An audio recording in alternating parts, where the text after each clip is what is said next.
오늘도 값없이 베풀으신 하나님의 끝없는 은혜를 누리며 승리하는 꿈미래 모든 분들이 되기를 소망합니다.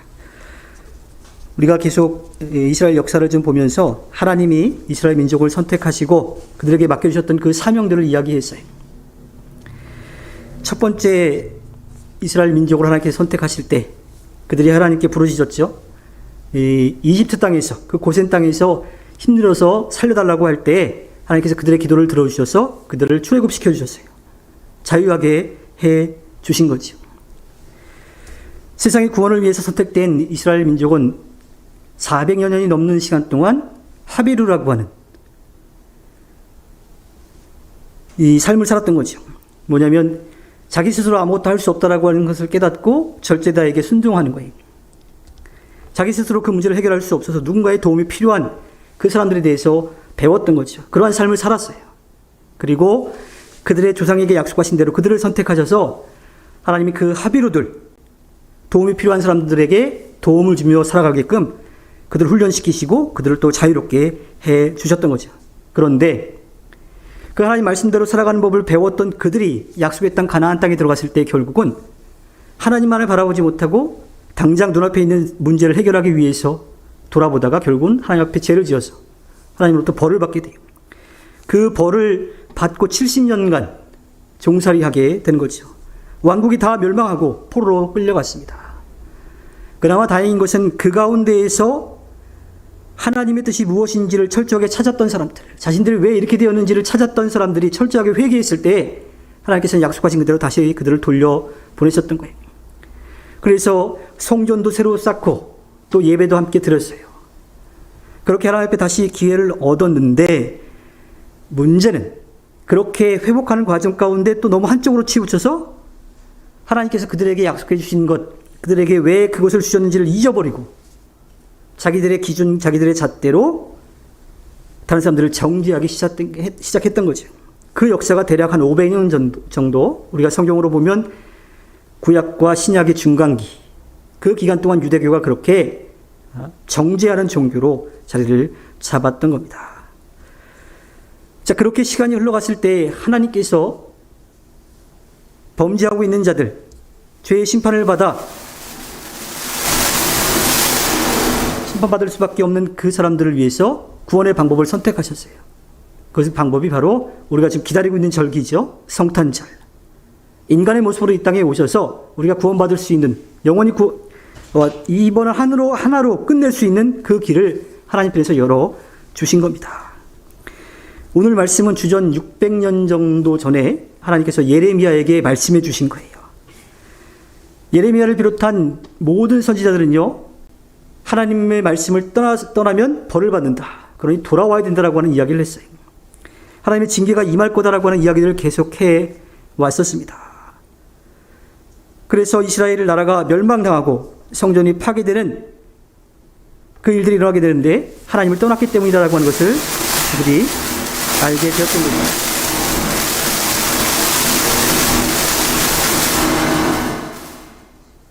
이게 계속 가끔씩 그러는데 한참 안 그러더니 또 그러네.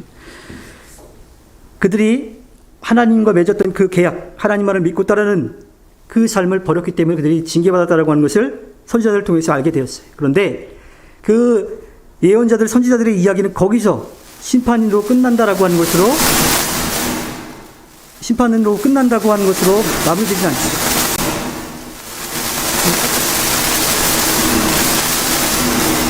껐다 켜봐야 돼.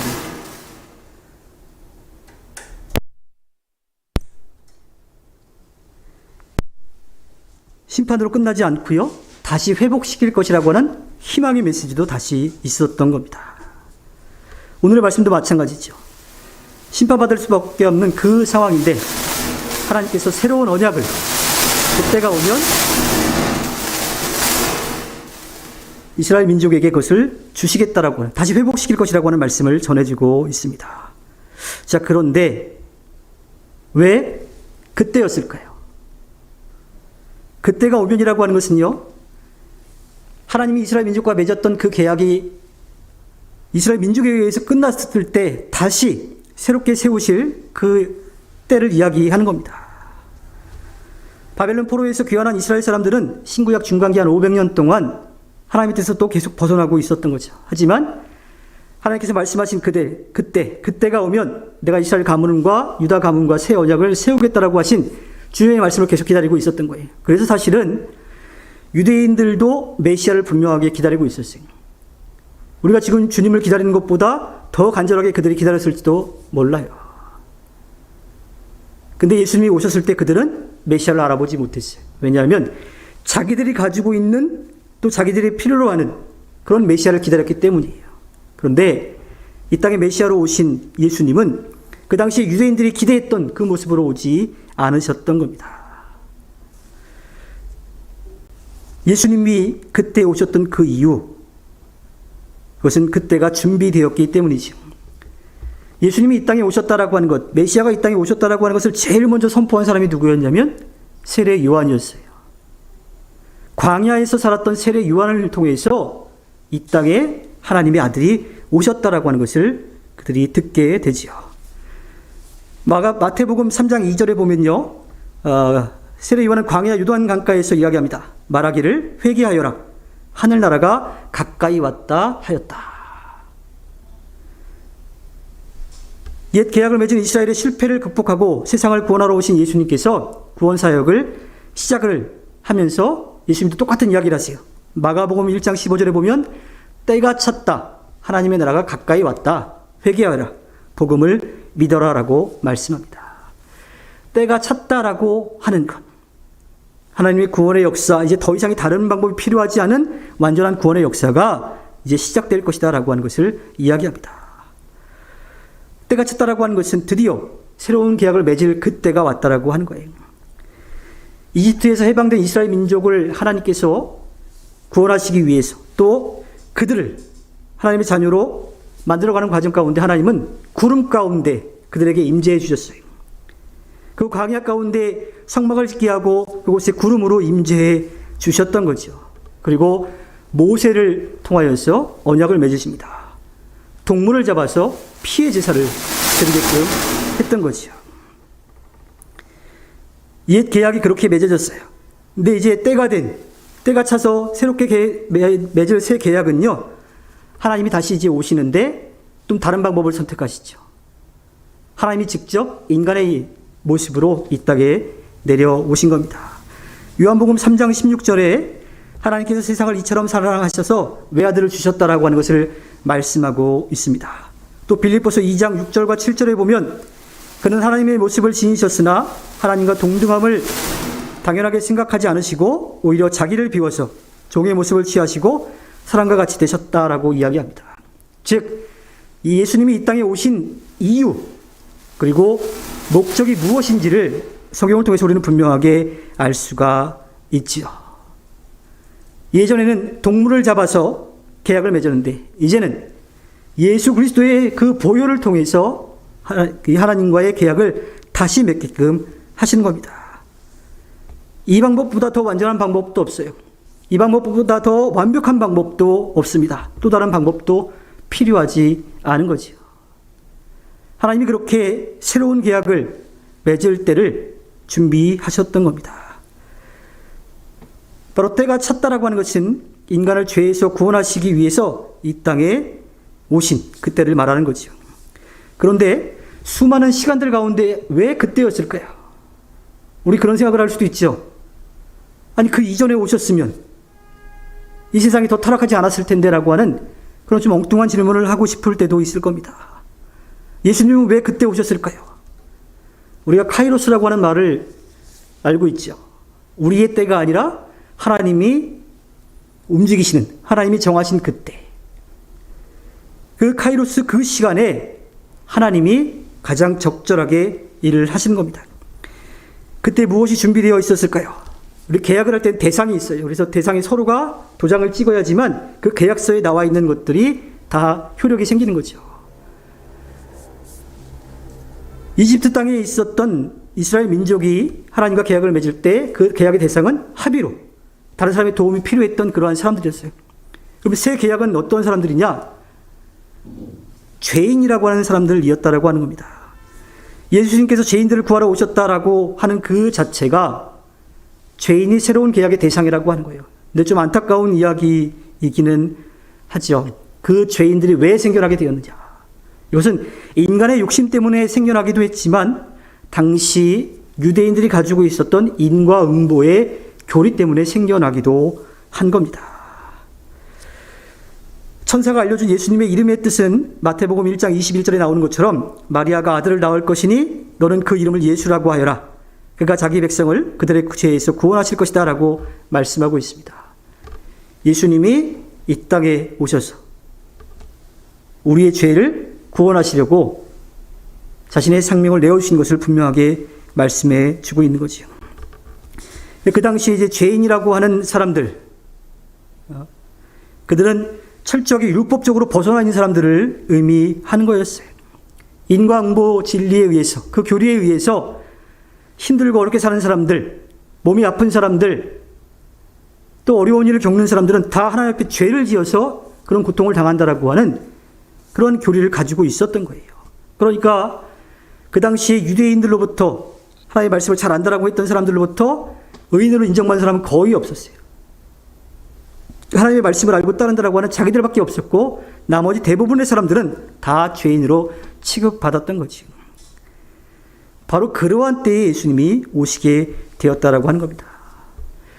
사실 가나안 땅에 들어가기 전에 이 이집트에 있었던 유대인들은 사람들로부터 인정받지 못했던 사람들이에요.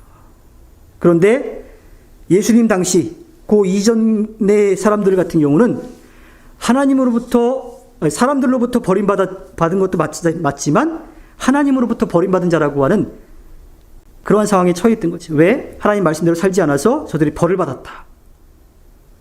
그러니까 뭐 용서받고 다시 회복할 수 있는 기회가 전혀 없는 그러한 상황들에 처해 있던 거예요. 하나님은 그들을 구원하시기 위해서, 그들을 새롭게 하시기 위해서 그때에 이 땅에 인간의 모습으로 오셨던 거지요. 즉 때가 찼다라고 하는 것, 또 그 장소 왜 그때였는지는 그곳에서 구원의 역사가 가장 필요했고 또 그 구원의 역사를 이루기에 가장 적합한 시기였기 때문입니다. 이스라엘 민족은요, 약속의 땅 가나안 땅에 들어가기 위해서 하나님 말씀대로 살아가는 법에 대해서 배웠어요. 그래서 광야 가운데 성막에 구름이 걸쳐 있으면 가만히 있고 움직이면 따라가는 거죠.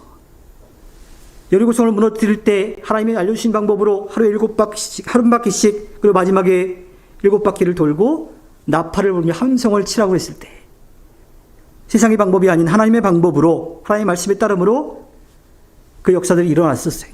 즉 하나님의 말씀을 따르는 법을 그들이 배웠던 거죠. 그리고 하나님을 믿는 사람들이 하나님께서 어떻게 돌보아 주시는지, 또 그들이 어떤 은혜를 누리는지를 보여줌으로써 복음이 전파되도록 하셨던 겁니다. 그러면 과연 그때는, 그랬는데 왜 예수님이 태어나신 그때의 그 장소가 하나님이 선택하신 그때였을까요? 예수님이 이 땅에 오실 때는요, 그리스 로마 문화가 꽃필 때였어요. 가나안 땅 자체도, 이스라엘도 로마의 지배를 받고 있었던 거죠. 그리스 로마의 문화는요, 지금까지도 그 역사와 전통이 이어져 오고 있어요. 지금도 모든 학문들의 기초가 되어 있습니다.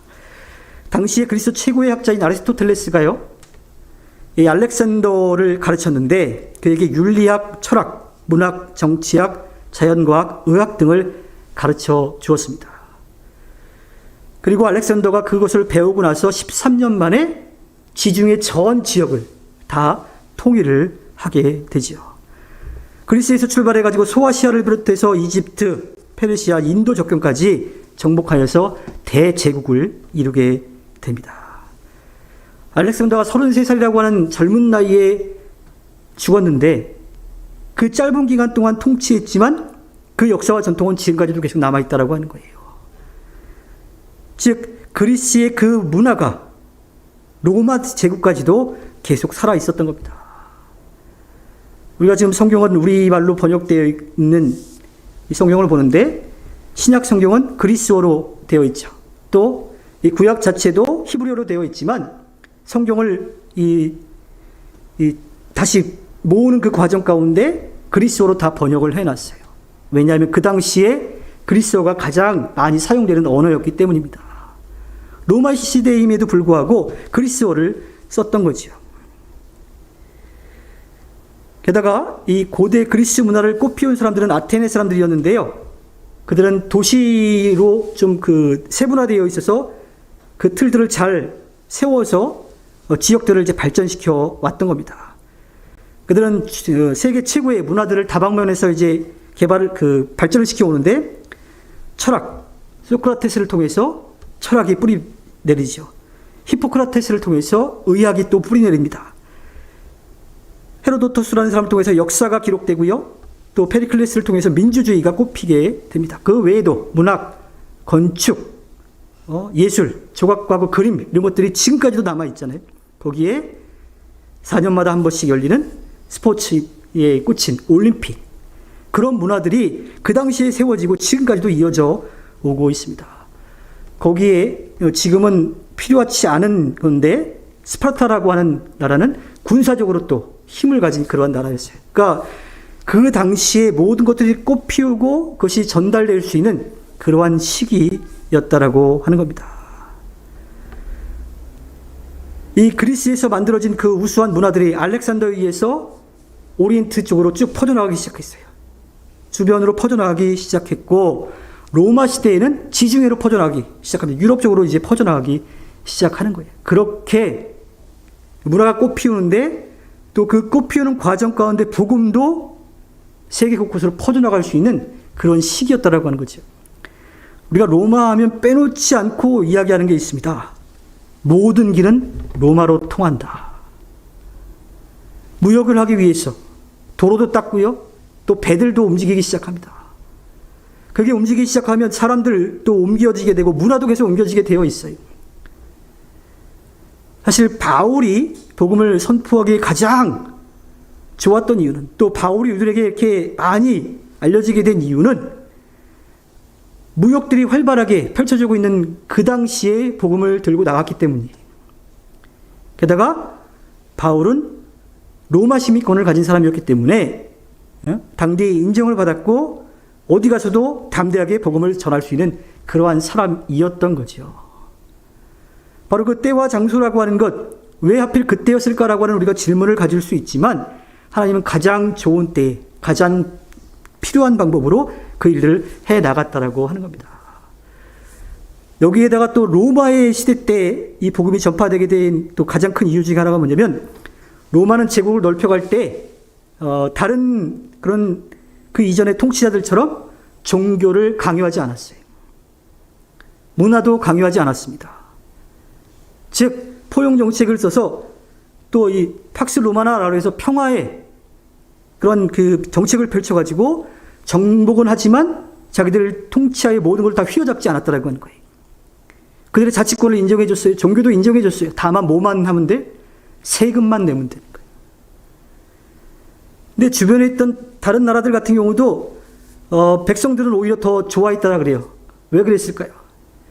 자기들은 나라가 힘이 없어가지고 로마처럼 그렇게 넓혀갈 수 있는 힘이 없어. 그러니까 매번 침략을 받아요. 매번 공격을 받아.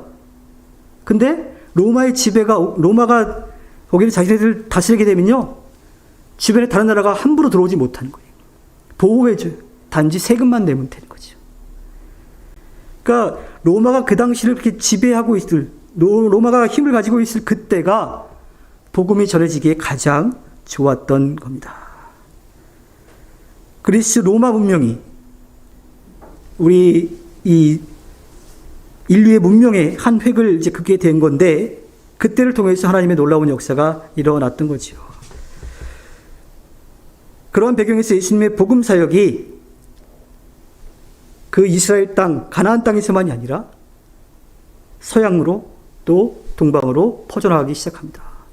근데 여기서 우리가 또 한 가지 재미있게 생각해 볼 것은, 사실은 기독교 문화가 서양으로는 빨리 퍼져나갔어요. 근데 상대적으로 동양에는 좀 늦게 온 경향이 있습니다. 복음을 들고 서양 쪽으로만 계속 가서 그랬을까요? 동방 쪽으로는 전혀 복음을 전하지 않아서 그랬을까요? 사실 그렇지 않습니다. 동방 쪽으로도 제자들이 복음을 들고 나갔어요. 그런데 이 복음이 이 퍼져나가는 그 과정 가운데 어떠한 이 다른 점들이 있었냐면, 이 서방 쪽에는 여러 가지 사회적인 또 문화적인, 철학적인, 의학적인 그런 지식들이 많이 발달을 했지만 실제로 사람을 휘어잡을 수 있는, 그러니까 사람을 좀 이끌어갈 수 있는 정신적인 지주 역할을 하는 게 없었다라고 하는 이야기입니다. 그들은 여전히 우상 숭배하는 그러한 사람들이었어요. 그곳에 진리인 복음이 선포됐을 때 그들의 마음속에 복음이 점점 전해지기 시작했던 거예요. 동방으로도 그 복음이 전해지기 시작했는데 문제는 그 지역에는 기독교의 역사보다 훨씬 더 오래된 종교들이 자리를 잡고 있었던 거죠. 힌두교와 불교, 또 전통 문화를 유지해가는 유교들이 자리 잡고 있으니까 그 정신적으로 그 틈을 삐져들고 들어가기가 어려웠다라고 이렇게 역사학자들은 판단하기도 합니다. 그래서 복음의 역사는 같이 시작이 되었지만, 선교는 같이 시작이 되었지만, 이 서방 쪽으로는 빨리 전파가 되었고 동양 쪽으로는 좀 천천히 전파된 경향들이 없지 않아 있었던 거죠. 거기에 더해서 특별히 이제 동방이라 그러면 이제 우리 아시아 쪽을 이야기하는데, 아시아도 오기 전에 있는 그 나라들 같은 경우는 이교도라고 그래서 이슬람과 이 유대교가 계속 전쟁하고, 또 기독교도 마찬가지죠. 그들을 좀 적대시하는 그러한 마음들이 있어서 계속 전쟁을 했던 거예요.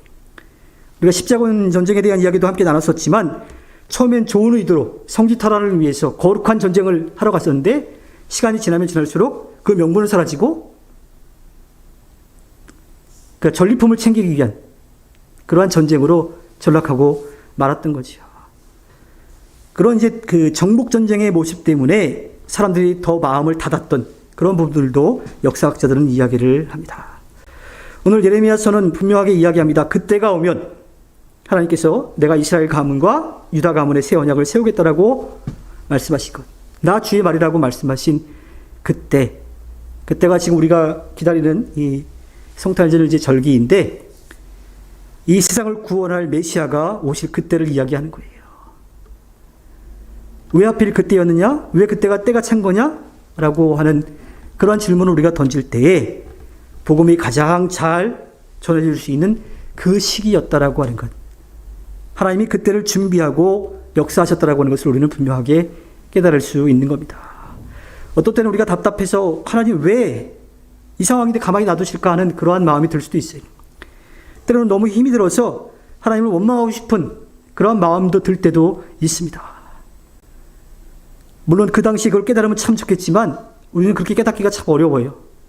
근데 지나고 보면 하나님께서 왜 그렇게 하셨는지를 깨닫게 되는 거죠.